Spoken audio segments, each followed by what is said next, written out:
नहीं रहे लेजेंडरी तबला वादक उस्ताद जाकिर हुसैन साहब। जाकिर हुसैन साहब की डेथ की खबर सबसे पहले 15 दिसंबर के रात को आई। यह खबर तुरंत मीडिया में फैल गई, लेकिन उसके कुछ ही समय बाद जाकिर हुसैन साहब की फैमिली वालों की तरफ से एक स्टेटमेंट आया जिसमें उन्होंने कहा कि जाकिर हुसैन साहब की डेथ नहीं हुई है, वो हॉस्पिटल में है, आईसीयू में है, क्रिटिकल कंडीशन में है, उनके लिए दुआ करें।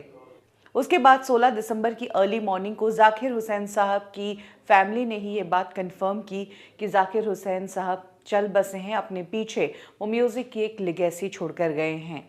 हालांकि अब जाकिर हुसैन साहब की डेथ को लेकर एक शॉकिंग खुलासा किया है गज़ल मेस्ट्रो तलत अजीज़ ने। तलत अजीज़ ने अपने लेटेस्ट इंटरव्यू में खुलासा किया है कि जाकिर हुसैन साहब की डेथ ना 15 दिसंबर की रात को हुई थी, ना ही 16 दिसंबर की सुबह हुई थी। उनकी डेथ तो 14 दिसंबर को ही हो गई थी और तभी जाकिर हुसैन साहब के भाई को यहाँ इंडिया में कॉल करके बता दिया गया था कि जाकिर हुसैन नहीं रहे हैं। यही कारण है कि उनके भाई यूएस के लिए निकल गए और इसीलिए परिवार वाले जाकिर हुसैन साहब की डेथ की खबर मीडिया से छुपा रहे थे, क्योंकि वो चाहते थे कि पहले पूरा परिवार इकट्ठा हो जाए और जो ऑफिशियल इन्फॉर्मेशन जाकिर हुसैन साहब की डेथ को लेकर जाए वो सबसे पहले परिवार की तरफ से ही जाए, किसी सोर्स की तरफ से नहीं।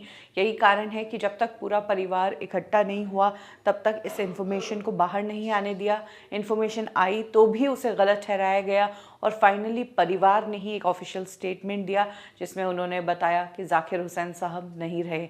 बताया जा रहा है कि जाकिर हुसैन साहब का जो फ्यूनरल है वो इंडिया में नहीं बल्कि सैन फ्रांसिस्को में ही होगा।